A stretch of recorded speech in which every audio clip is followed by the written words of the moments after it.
Tonight, 2 more charged in missing marijuana case. New leadership likely for Methodist Church. And Lami Dam facelift complete.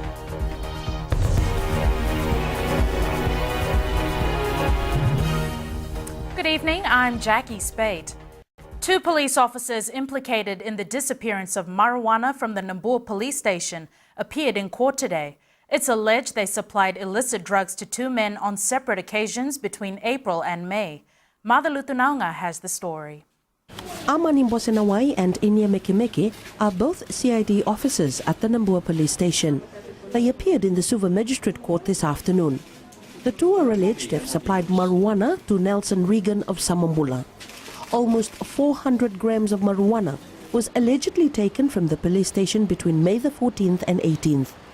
In April, Mbosenawai allegedly supplied Elijah Krishnil with just over 700 grams. Defense lawyer Aquila Nador requested that his clients be remanded at the Central Police Station instead of Korobo Correction Center for safety reasons.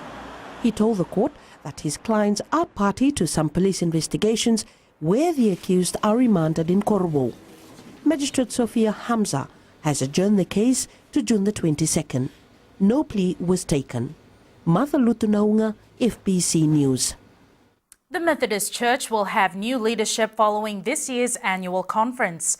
Top on the agenda at the conference will be the appointment of new office bearers. Epelito Kawasa reports. Reverend Ametungawe's term as president ended 3 years ago, but since the church couldn't hold its conference, he was allowed to carry on. In the past, the General Secretary has always been elected president. This arrangement puts Reverend Twikali Kilawangairatu in line for presidency, but things could be a little different this year. Yeah, that is a tradition which has come up in recent times. But it's not a norm. It is not constitutional or anything like that. The church lobbied for 3 years to get a permit to hold the annual conference. They are going to stick to all the conditions demanded by the Fiji Police Force.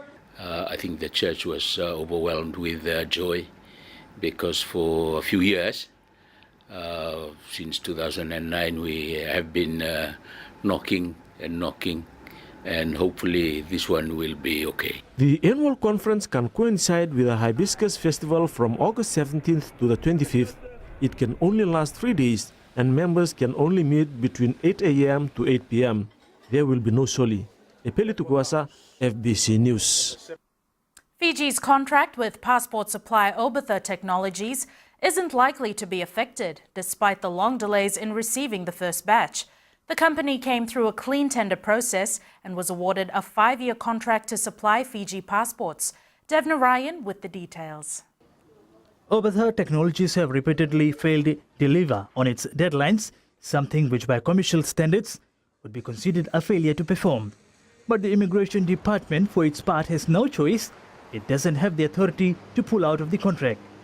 They were selected from out of all the companies that had tendered make Fiji passports, and they went through the process. I said it was a clean process. Government had the major tender body made the decision. Major Bunivanga has been in a tight spot time and again, having to explain delay after delay.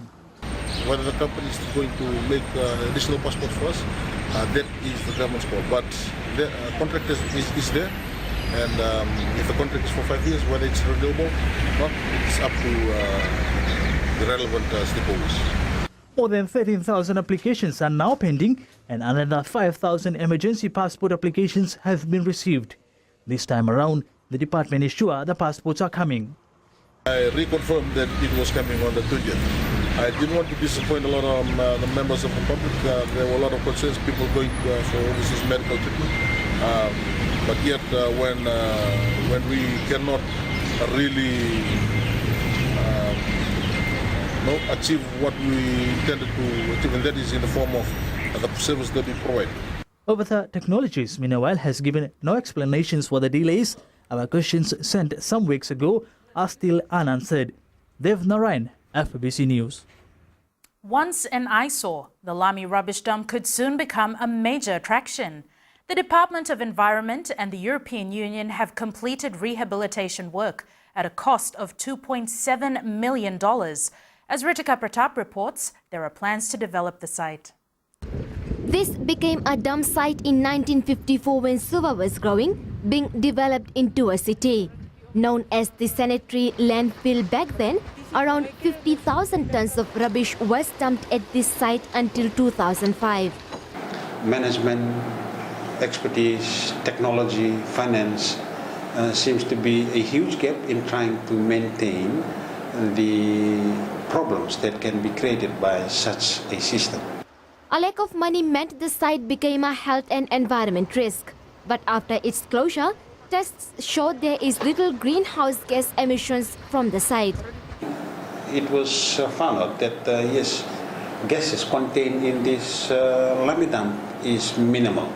That was due to the numerous fires that always happen in lime dump year in, year out, and that sort of created the reduction in gas.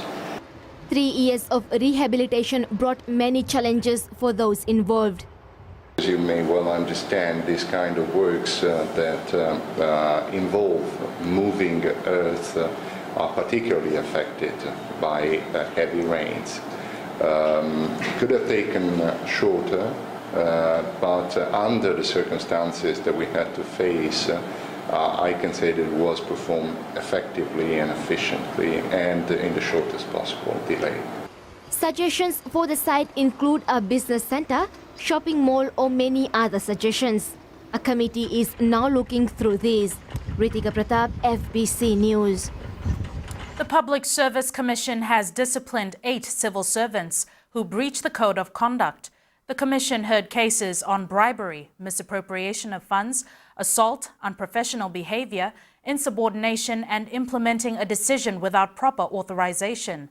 Disciplinary action can include termination, transfer out from the ministry or department, demotion, reprimand, fine, and suspension without pay. 85 cases are still pending with the Commission. Coming up, shave it or save it. The fight against cancer takes a new approach.